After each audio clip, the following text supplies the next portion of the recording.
अगर आप भी लेना चाहते हो Amazon, फ्लिपकार्ट, मिंत्रा पर मिलने वाले प्रोडक्ट्स पर 80 से 90% तक का डिस्काउंट, तो आज ही ज्वाइन करें हमारा Telegram channel shopping secret deals और पाएं ऑनलाइन शॉपिंग पर भारी डिस्काउंट। नीचे डिस्क्रिप्शन में हमारे टेलीग्राम चैनल की लिंक दी हुई है। आज ही ज्वाइन करें और जमकर करें शॉपिंग, वो भी आपके बजट में। मंदसौर शहर के संजीत नाका रोड स्थित मालवा हॉस्पिटल का एक रोचक मामला प्रकाश में आया है। अधिकांश दर्शकों ने अक्षय कुमार की गब्बर फिल्म तो जरूर देखी होगी। गब्बर फिल्म में एक हॉस्पिटल में मरे हुए व्यक्ति का ऑपरेशन करता है और परिवार से मरीज के ऑपरेशन के नाम पर अच्छी खासी फीस लेता है और कुछ देर बाद मरीज मर जाता है। ठीक उससे मिलता जुलता वाक्य यहाँ हुआ। अस्पताल के पास संसाधन की कमी के कारण बिलास बाई गुर्जर की मौत हो गई।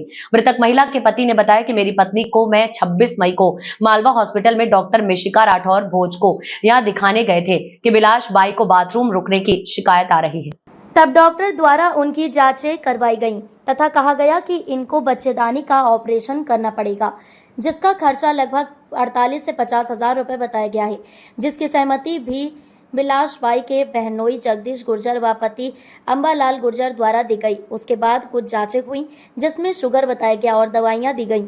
फिर 29 मई को वापस बुलाया गया, जांचें हुई और बताया गया कि कल 30 मई शाम को आकर भर्ती हो जाओ ताकि 31 मई को सुबह 9:30 बजे से 10 बजे ऑपरेशन कर देंगे। ठीक ऐसा ही हुआ। 30 मई को बताए गए समय पर अंबालाल गुर्जर अपनी मोटरसाइकिल पर भाभी और पत्नी बिलास बाई को बिठाकर अपने घर से मालवा हॉस्पिटल पहुंचे और भर्ती कराया गया। रात भर इलाज चला और 31 मई को सुबह 9:30 बजे के लगभग अपने बेड से ऑपरेशन थिएटर में ले जाया गया, जो वो खुद चलकर गई। तब तक डॉक्टरों द्वारा यह नहीं जाना गया कि पेशेंट ऑपरेशन के लिए पूरी तरह फिट है या नहीं, जिसका नतीजा ऑपरेशन के दौरान नर्सिंग स्टाफ की दौड़ भाग और अजय हॉस्पिटल से मशीनरी लाने से ही पता चल रहा था, जो हम लोगों ने भी देखा और जिसकी गारंटी खुद हॉस्पिटल के कैमरों में कैद हुआ होगा। ऑपरेशन की लंबी चली प्रक्रिया के दौरान ही हार्ट फेल होना बता देना ही इस बात का संकेत है कि डॉक्टर की तैयारी पूरी नहीं थी, जिसके कारण मौके पर ही उनकी मौत हो गई थी। लेकिन डॉक्टर ने ऑक्सीजन नली डालकर गुब्बारे से हवा देकर बॉडी को एक्टिवेट रखा। लगभग 2:30 बजे ओटी के सामने वेटिंग टेबल के पास जहां हम लोग बैठे थे, उसी के पास एक कई दिनों से बंद पड़े कमरे व बेड की साफ सफाई की गई, जिसमें बिलास बाई को शिफ्ट करना चाह रहे थे।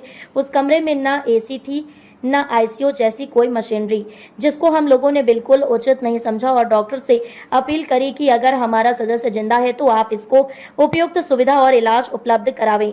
उसके तुरंत बाद इन दोनों ने श्रीराम मोहन हॉस्पिटल में फोन लगाकर एम्बुलेंस और स्टाफ बुलाया और तुरंत श्रीराम मोहन हॉस्पिटल में डॉक्टर विनोद बात्रा की देखरेख में आईसीयू में वेंटिलेटर पर मरीज को सुला दिया गया और फिर शुरू हुआ खेल। हॉस्पिटल चार्जेस और दवाइयों का, जिनके में बिल के लगभग 80 हजार रुपए लूट लिए गए।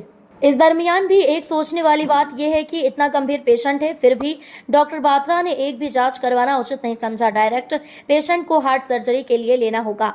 फिर भी हम लोगों ने सहमति दी। जब रात में लगभग 3:15 पे सर्जरी के लिए आईसीयू से लिफ्ट द्वारा एंजियोग्राफी हार्ट सर्जरी जांच के लिए ले जाया जा रहा था, तब भी मैंने बंशीलाल गुर्जर ने मेरी साली बिलास बाई को छाती व हाथ को दबा कर देखा तो लग रहा था जैसे शरीर कई समय पहले से निष्क्रिय हो।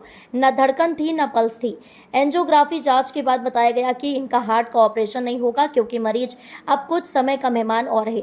बस आप घर ले जाकर अंतिम संस्कार की तैयारी करो। इतना कहकर डॉक्टर विनोद बात्रा अपनी कार से चले गए। जैसे कि हमने डॉक्टर साहब की बात सुनी, हम लोग बिल्कुल स्तब्ध रह गए। हम लोग पीएम कराना भी चाह रहे थे कि अचानक इस खबर से बिलास बाई की बहन व माताजी बार बार बेहोश हो रही थी, जिस कारण हम बिलास बाई को डिस्चार्ज करवाकर पेमेंट जमा करवाकर एम्बुलेंस से बुलवाकर घर गुर्जर बर्डिया ले गए, जहां पर भी समाजजनों व परिवारजनों के सामने की बिलास बाई के दोनों बेटे भी रो रो कर बेहोशी जैसी हालात में थे। तब पंचों की सूझबूझ से जल्दी अंतिम संस्कार करने का निर्णय लिया गया। इस घटना के बाद आज परिजन पुलिस अधीक्षक कार्यालय पहुंचे। वहां उन्होंने कोतवाली टीआई को घटना बताई और कार्रवाई की मांग की। मिशिका राठौर, प्राइवेट अस्पतालों की मनमानी नहीं चलेगी, नहीं चलेगी। प्राइवेट अस्पतालों की मनमानी नहीं चलेगी, नहीं चलेगी। क्या नाम है आपका? बंशीलाल गुर्जर जी बताइए, क्या घटना हुई थी, किस बात को लेकर आप लोग आए हैं और क्या आरोप है? घटना 31 तारीख की है, 31/5 की। मैं स्वयं मालवा हॉस्पिटल में मेरे साली जी बिलास बाई गुर्जर के साथ था, तो वहां पर ऑपरेशन जो बताया गया था बच्चेदानी का, उस ऑपरेशन के दौरान मालवा हॉस्पिटल के नर्सिंग स्टाफ और डॉक्टरों की लापरवाही के कारण आज हमारा सदस्य हमारे बीच में नहीं है, जिसकी मौत हो गई है। और मौत का कारण सीधा सीधा मैं अगर उपयुक्त तो समझूंगा तो बिल्कुल ही डॉक्टर और मालवा हॉस्पिटल की है, जिसकी आंखों देखी कहानी और उनके सीसीटीवी फुटेज में बिल्कुल रिकॉर्डेड है। ऑपरेशन के दौरान ऐसी स्थितियां निर्मित हुई है और कई मशीनरों की कमी पाई गई है, और उस घटना को सिर्फ घटना नहीं कहे, डॉक्टरों की लापरवाही का नतीजा है जो हम लोग भुगत रहे हैं। और मेरा माननीय एसपी पुलिस अधीक्षक महोदय को निवेदन पत्र देना, आवेदन देना का मतलब तात्पर्य यही है कि आगे से किसी गरीब परिवार के साथ ऐसा नहीं हो, ऐसी मांग को हमने कहा है और उन जांच के प्रति आवेदन दिया है ताकि सीएचओ साहब से जांच करवाए और इस पूरे घटनाक्रम को समझे और कड़ी से कड़ी दोषियों के खिलाफ कार्रवाई हो। महिला का नाम क्या है? मृतिका का विलास भाई। सर, एक निजी अस्पताल के लापरवाही के कारण महिला की मौत हुई है, ऐसा आरोप लगाया गया। कार्रवाई की मांग को लेकर एक ज्ञापन दिया गया। ये गुर्जर बढ़िया की महिला है जिनका नाम विलास भाई है। इनकी मृत्यु मालवा अस्पताल जो कि मंदसौर में स्थित है उसमें उपचार के दौरान हुई थी, जिसमें इन्होंने मालवा अस्पताल का जो प्रबंधन है उस पर लापरवाही का आरोप लगाते हुए आज एक शिकायत आवेदन पत्र जो है श्रीमान पुलिस अधीक्षक महोदय को संबोधित करते हुए दिया है। और ये शिकायत आवेदन पत्र जो है हमने रिसीव किया है। इसमें मुख्य चिकित्सा एवं स्वास्थ्य अधिकारी को इस शिकायत प्रतिवेदन को प्रेषित करके और उसमें वहाँ से जो डॉक्टर की टीम है वो इस संबंध में जांच रही कि उनको जो डायग्नोज किया गया था वो किस प्रकार से किया गया था और उसमें अगर कोई त्रुटि पाई जाती है तो उस संबंधित के विरुद्ध वैधानिक कार्रवाई होगी। Thank you sir.